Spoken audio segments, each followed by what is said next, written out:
পাবনা ১ ও ২ আসনে নির্বাচনের কার্যক্রম স্থগিত করল ইসি। সীমানা জটিলতায় আদালতের নির্দেশের পরিপ্রেক্ষিতে সিদ্ধান্ত, দ্রুত সমাধান চান এলাকাবাসী ও নেতাকর্মীরা। সবাই নির্বাচনের অপেক্ষায় থাকলেও আইন শৃঙ্খলা পরিস্থিতি সন্তোষজনক নয়। ঠাকুরগাঁওয়ে মির্জা ফখরুল, ভোট বানচালের কোনো চেষ্টাই সফল হবে না বললেন আমির খসরু।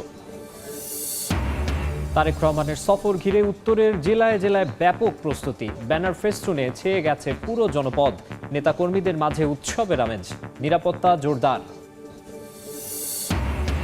জয়পুরহাটে ছুরিকাঘাতে যুবদল কর্মী খুন, জড়িত সন্দেহে অভিযুক্তের বাড়িতে বিক্ষুব্ধ জনতার আগুন। হত্যার কারণ উদ্ঘাটন করে আইনি ব্যবস্থা বলছে পুলিশ। এবং কুমিল্লায় বাস, অটোরিকশা, মোটরসাইকেলের ত্রিমুখী সংঘর্ষ, দগ্ধ হয়ে নিহত ৪। চট্টগ্রামে ট্রাকের সঙ্গে বাসের ধাক্কায় প্রাণ গেল ৩ জনের।